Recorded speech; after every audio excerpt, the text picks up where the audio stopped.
So I just want to make a new video here. I got a new video camera, which is why I'm going to be doing this now, but there will be a couple more videos coming up here in the future. So these are some of the projects I've been working on. You can see the two major ones being the shelf and the coat rack. The coat rack here was the first one I did. This was a slab of ash, and so I took it, I planed it, and I made myself a coat rack here. So what I did was I got the slab planed. Basically, you just make a board out of it. I think I got about 5/8, and then these are 5-inch pole barn nails, which I used to make those hooks, which, you know, work very nicely. I just screwed it into the wall, into the studs, and works quite nice. Now, the shelf is the same way. This is also an ash slab, about 5/8. But to support that, I used kinda pieces of the end of an ash log. So let me grab a flashlight here so I can show you that. You'll be able to see it a little bit better. But basically, you can see that's just a quarter of an ash log that I took. Then I pocket screwed it up into the slab, and then I also pocket screwed it into the wall. The center pocket screw here isn't being used, but there's also two here and over here. So that's how it's all being held together. And this shelf came out quite nice. They both match because they're both of the same wood, and the supports are of the same wood. So they both match pretty well, and they both suit my purposes.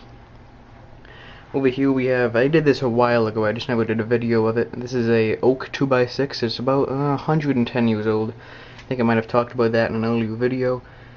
So I took that, printed my name out, just, you know, sized it in Word, set the zoom to 100%, and what you can then do is use a ruler on your screen to measure the size of the words. I laid that on here, traced it out, and then cut that out with a router, and then cleaned it up by hand. This, we'll take this out of the way. This is, it's also of the oak 2x6. I just cut out the middle of it, and then left the center in there. You can see I have 2 eye hooks and a little connector, and then up here we have magnets there, and magnets there, and that holds it there, and makes it look like it's floating. So it's just kind of a cool decorative piece. This here in the middle, oh, that's a little bit bright, is the trophy I got. I got 3rd place at the Connecticut Cabinet Making Championships for Skills USA. You can see 3rd place cabinet making right there for 2015. First and 2nd place were seniors, but definitely next year I will have the competition in the bag. See if we can focus on that. This knife you might have seen, found it on the side of the road. Still need to do a little bit of cleaning up on the edge here. It's still not very sharp, but certainly better than it was, and I think that's pretty cool. So I also have a bunch of things to show you guys downstairs, but there will be detailed videos of probably all of these coming up in the near future, so stay tuned for that. Now I'm going to have to go downstairs, and I'm going to show you what I've been working on there.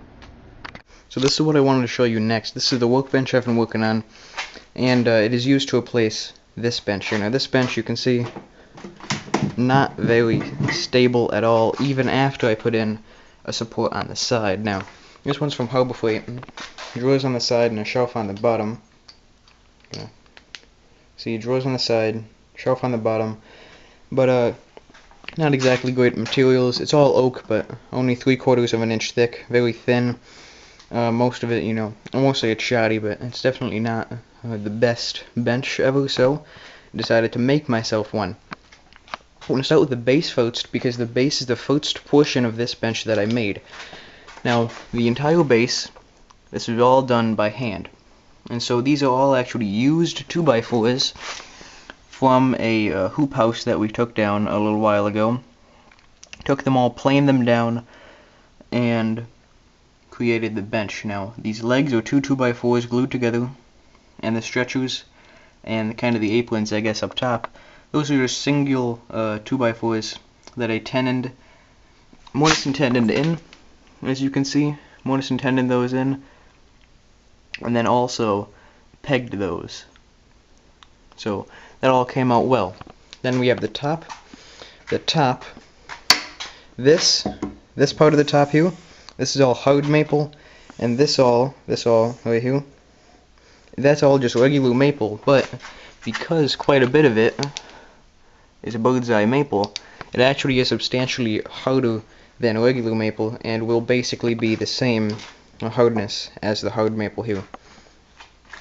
I got, I think, 1 13/16 for thickness. That is full thickness. I did not put an apron onto this top, so the whole thing is this thick.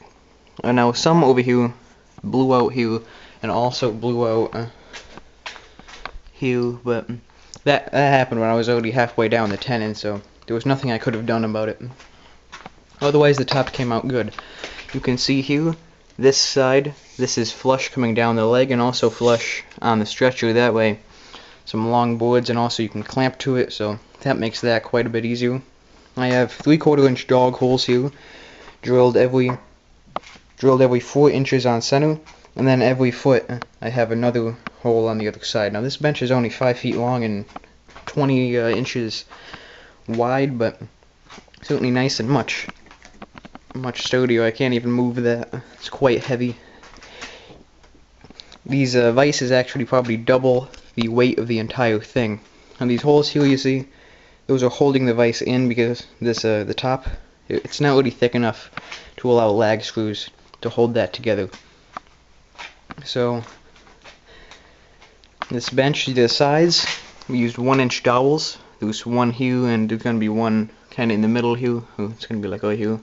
That go through this whole thickness and then in here about 3 inches. That's in both of those, and that way there won't be any sag. There's also 4 dowels, 1, 2, 3, and then the 4th holding the middle together, because there isn't a lot of gluing surface here with only 1 13/16 left.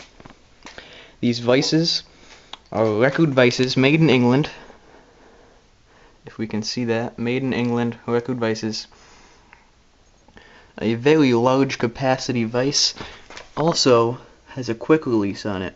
Now you can see we use bolts to secure that in because the lag screws, there's not enough material. We even had to put some spacing in there to get it to the right height, because you want the top to be not flush, but just below. This wood should be pretty flush.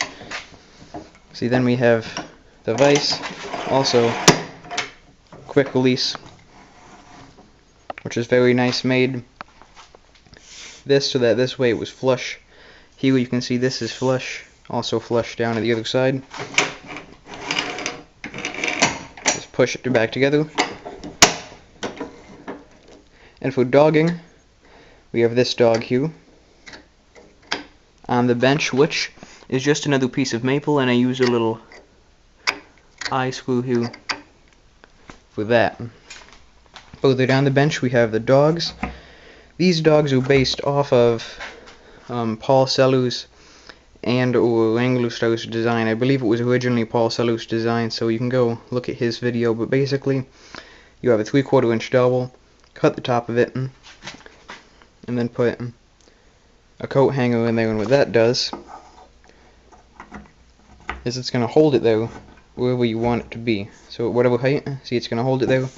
Now you can plane against it here, but also you can push it down beneath the surface, and then get it back out if you have to. So that way, store themselves. And I made 2 of those. This side I didn't put a dog into the vise because I'm not going to be dogging anything here, saying this is only about 6 inches. But also, this is a quick release, a little bit stiffer even though I oiled them both. But again, flush this way. So now these chocks here for the vise, these are just pine chocks because you don't want anything too hard, because it could very well damage the piece you're working with if you're trying to clamp it up too hard. So these are just pine chocks. And that is the new bench. Again, the entire base was done by hand. The top here was done at my school, because working hard maple like this, a big sheet like this, is near impossible to do by hand. So I actually did it at my school, where we have more tools at our disposal to do that. And again, it is to replace this bench. And so I have some tools I want to show you that I got from a antique sale. and I'm going to show you those tools, kind of what I did to them, and what they are. So give me a second. So these are the tools I got at an antique sale. I went on the last day of the Brimfield Antique Show, because you get better deals on the last day, but also I wasn't able to go during the week. There just wasn't enough time. So this here, this is an Antique Series plum hatchet, you can see right there. And on the other side we see it as also a Boy Scouts of America hatchet.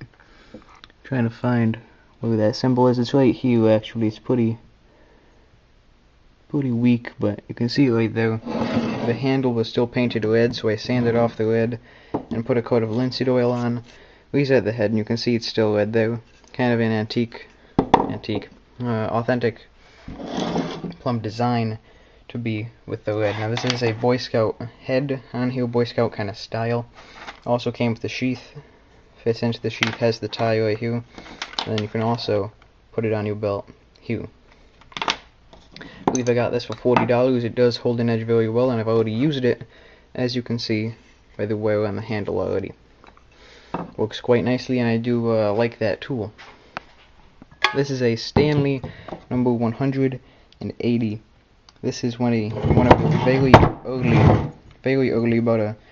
this right here is about 100 and I'd say 30 or so years old. And it is a very early rabbiting plane. Now, I use it as a shoulder plane, but technically it is a rabbit plane. The edge on the blade is still sharp, it still gets a very nice edge. And everything is still intact, everything came with it, so nothing wrong with the plane itself. Now, as you can see, I didn't exactly flatten the edge. I checked the edge, and it is within the same amount of flat as my jack plane and even my joiner, so I'm fine with the flatness of the sole here and of the reference edge here. As you can see, there is no chip breaker, or there is no level lock, there is no adjustment, so you kind of have to adjust everything here just like you would a wooden plane, but it works quite nicely for what it is and for how old it is. It's exactly what I was looking for. And this tool is a signed Sergeant drawknife. You might be able to see the signature up there. Still holds a very good edge. The handles are original and tight. Works very well. Made the sheath for it. We only had blue leather lying around, so this is what I used. I just put some grommets in there, took a shoelace, and that way I can just tie it around the blade. I think I said this was $40, this was $45, and this was, I think, $25. This tool I did not get from the antique sale. This was actually up in the shed, so I cleaned it up a little bit. It is, as you can see, a brace. Now, this brace can take either the old style auger bits or a new bit, but you only want to use a bit with a snail on the end of it. Has the ratcheting effect here.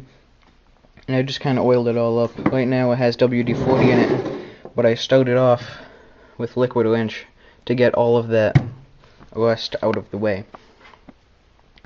And so these are these tools that I've gotten recently. I already used this one to do some cleaning up of boards outside that I'm making out of some logs, so I also might do a video on how to do that and why you might want to do it. But otherwise, all these tools are very nice. I enjoy all of them. And so that's it for this video. Upcoming, I'm going to be maybe showing you the use of some of these tools. If you don't know, I'm going to be showing the everything I made upstairs that I showed you, and the bench will also have its own video, so I'm going to have separate videos for all of these, and then again outside on boards and that type of thing. I think other tools that I got at antique sales but never actually did anything with. This is a plane here. It had a signature on it, but I could never read it. It's within, I'd say, 1/100 of an inch of being square, so I still use it. I'm fine with that. That's square enough for me. And this here is a Stanley Sweetheart marking gauge. You can see that, number 6, Stanley Sweetheart marking gauge. Hickory, works quite nice, nothing wrong with it. And I do like that tool as well. So that's all of these tools and these projects. This is just the main project video. I'm going to be going more into detail on all of those projects here in the future. So if there's anything you want to see done, tell me. But otherwise, I'll be going into depth on all those projects. Also, once I have this project done, I'll show you. This is going to be a headphone stand for my Sennheisers. This eventually, this is off a tree, this is a bowl. You can see it looks pretty ugly now, but I'm hoping that's going to be a clock. I'm just letting it dry. So that's kind of what's coming up here in the next video. And thanks for watching, thanks for sticking around. I'm going to be trying to get some more videos out here as the summer approaches, now that I have a little bit more time. But I think that's going to be it. I'll see you guys.